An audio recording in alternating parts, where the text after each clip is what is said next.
como tenemos a dos economistas más, a Juan Rayo y también a Ignacio Conde Ruiz, les voy a trasladar la pregunta que usted se hacía. ¿Esto no debería, digamos, garantizarlo la Administración? ¿Esa moderación de precios, más allá de poner límite, debería de alguna manera garantizarse con más vivienda pública? Ignacio Conde Ruiz, empiezo por ti. Vale, sí, yo creo que yo prefiero cuando se tiene que intervenir un mercado, yo creo que es mucho mejor afectar a la oferta y a la demanda que no regular directamente el precio, porque el precio es una cosa que es muy difícil de saber cuál es, ¿no? Depende de las fuerzas de oferta y demanda y por lo tanto es muchísimo más complicado y funciona mucho menos. Yo creo que es un problema de vivienda y yo creo que probablemente en España para los jóvenes pues las viviendas son muy altas, los empleos están en ciudades donde los alquileres son muy altos, esto les impide, por así decir, pues lo vemos, ¿no? Poder llevar una vida familiar, formar familias, tasas de fecundidad bajas. Yo creo que la solución sería, digamos que por el lado de creación de vivienda pública, de alquiler, pero haciéndola bien. Lo que no tiene sentido es que las viviendas las adquieres, las puedes comprar a un precio barato, luego te va bien y luego las puedes volver a vender. Es decir, deberían ser de alquiler y deberían ser siempre usadas para personas o trabajadores con dificultades y que en ningún caso puedan nunca pasar al propietario, sino sean siempre públicas y se deban utilizar solo para estas circunstancias. Yo creo que la vía es más esta que no la de regular los precios de forma directa. Juan Rayo, ¿algo que objetar? Bueno, es evidente que tenemos un problema de oferta. Si queremos que mucha gente acceda a una vivienda, como creo que es lo deseable, lo que necesitamos es producción, oferta masificada de vivienda para dar salida a esa demanda también masificada, sobre todo en ciertos núcleos urbanos como las grandes ciudades. Lo que sí objetaría es que esa oferta de vivienda no tiene por qué ser pública. En algunas grandes ciudades, muy en particular Madrid, hay una oferta potencial de suelo que no se está liberando y que podría acoger numerosas promociones inmobiliarias donde el coste de construir viviendas no lo cargara el contribuyente, sino lo cargara un promotor privado. Más oferta privada también serían precios más bajos.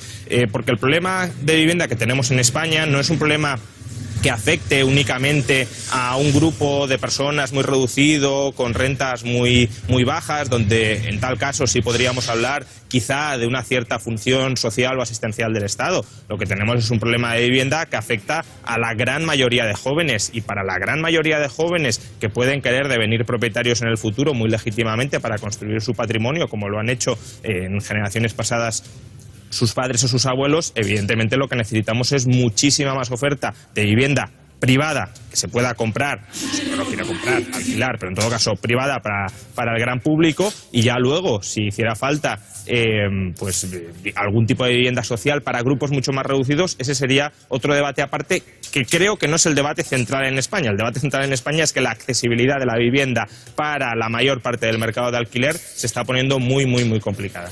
Pues despido a Loli agradeciéndole mucho que nos haya atendido. Veremos qué ocurre con este gobierno. Lo que sí ya sabemos es que se retrasa el Consejo de Ministros. Nos decían que iba a ser este viernes, será seguramente la semana próxima y por tanto no habrá ni subida del sueldo de los funcionarios ni tampoco subida de las pensiones. No sé si, en fin, Ignacio, ¿esto te preocupa o consideras que una semana supone poco? Sí, yo creo que básicamente, una semana no es nada, ¿no? Cuando estamos hablando de pensiones. Yo creo que el tema de las pensiones, yo lo he defendido muchas veces. Yo creo que tiene lógica que las pensiones se actualicen con el IPC. No tiene sentido que un jubilado pues tenga una pensión que va perdiendo poder adquisitivo en el tiempo y no sabe cuánto tiempo va a sobrevivir. Pero es verdad que eso hay que hacerlo compatible con la sostenibilidad, y si quieres tener ese sistema de pensiones, que a mí me parece razonable, vas a tener que hacer reformas importantes pues para garantizar la sostenibilidad en el medio y largo plazo, que al final es lo que nos acaba importando a todos, ¿eh? Yo creo que para esto se necesitan grandes consensos. Me parece bien empezar por aquí, pero no nos podemos olvidar de que nada sirve, por así decir, ¿no? Actualizar las pensiones con el IPC si no haces nada más, porque al final las haces insostenibles y al final pues no consigues solucionar el problema. Juan, déjame que me salte el turno y le pregunte a una persona, afectada, que se ha convertido además en portavoz de los pensionistas. Él es Javier Martínez. Muy buenos días, señor Martínez. ¿Qué espera usted de este gobierno? ¿Qué reforma de las pensiones espera usted?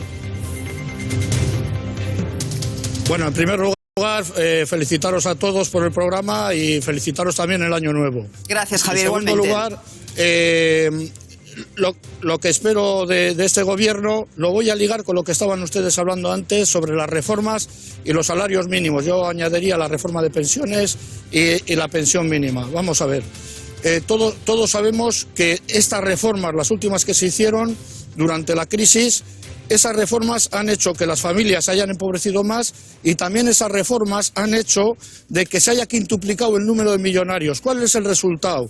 El resultado es que los millonarios, cuando han acumulado muchas riquezas, y también lo han mencionado antes, se han llevado el dinero a paraísos fiscales, pero sin embargo las reformas han empobrecido a la gente. Si habría un salario mínimo, eliminando esas reformas a las leyes que había en el 2010, si habría un salario mínimo de 1.200 euros y una pensión mínima de 1.080, eso no se va a ningún paraíso fiscal. Eso vuelve a la sociedad. La gente podría comprar cosas que hoy no puede comprar, muebles, electrodomésticos, quizá algún paquete de viajes que siempre han querido hacer. Y los empresarios saldrían beneficiados. Con estas reformas está demostrado, y yo no soy economista, pero lo dice todo el mundo, las grandes fortunas son las únicas beneficiadas. El país no se ha beneficiado de eso, porque que se vaya el dinero fuera no beneficia al país. Que el dinero de los pensionistas, el dinero del salario mínimo, vaya al consumo beneficia al Estado, el 21% del IVA que va a recoger el Estado. Las pensiones, vuelven a entrar el dinero de las cotizaciones al elevarse más, tanto los empresarios como los trabajadores, vuelve a entrar dinero en la seguridad social. Un dinero que se sacó y se dio a esos empresarios para fomentar el empleo, cuando el empleo debe ser un esfuerzo de toda la sociedad, de los presupuestos del Estado, no de las nóminas de los pensionistas. No se puede crear empleo con las nóminas. Me parece, Javier, muy interesante su reflexión. Este gobierno hace muy bien en derogar la reforma laboral y las reformas de pensiones y en subir el salario mínimo. Y ojalá, que de eso no han hablado cifras, se suba también la pensión mínima para igualar, por lo menos, a mujeres y hombres. Porque las mujeres pensionistas están cobrando menos de la mínima, están cobrando muy poquito. Déjame que le traslade ahora mismo esta reflexión que usted hacía a Juan Rayo, porque me ha parecido, por los gestos que hacía con la cara, que no estaba muy de acuerdo con lo que usted decía. Juan. No demasiado, la verdad.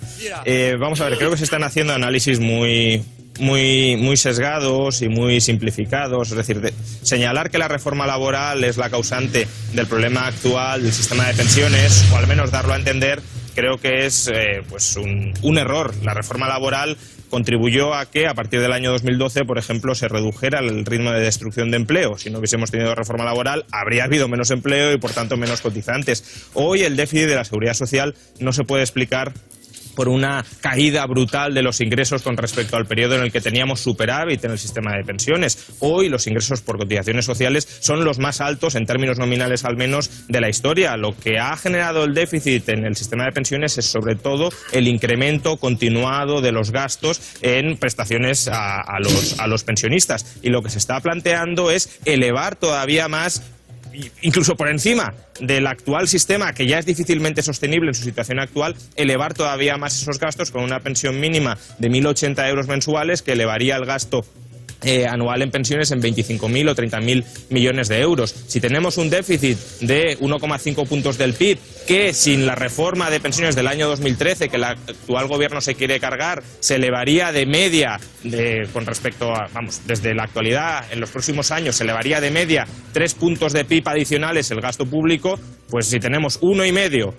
se nos cargan la reforma de las pensiones del año 2013 sin alternativa, 3 puntos más de media de agujero, y se quieren elevar las pensiones públicas, que serían mínimas, hasta 1.080 euros, que serían otro agujero de 2,5 puntos, pues la cuestión es todo esto, cómo se paga y quién lo paga, porque al final las pensiones proceden del mismo sitio, de las cotizaciones sociales. Vamos a cargar todavía más con impuestos, con cotizaciones sociales a las generaciones más jóvenes, que son las que hace un momento decíamos que lo tenían tan complicado incluso para acceder a una vivienda, para subir las pensiones a los pensionistas, la mayoría de los cuales, y lo celebro, son además propietarios de vivienda y por tanto no tienen ni siquiera ese problema de accesibilidad a un hogar.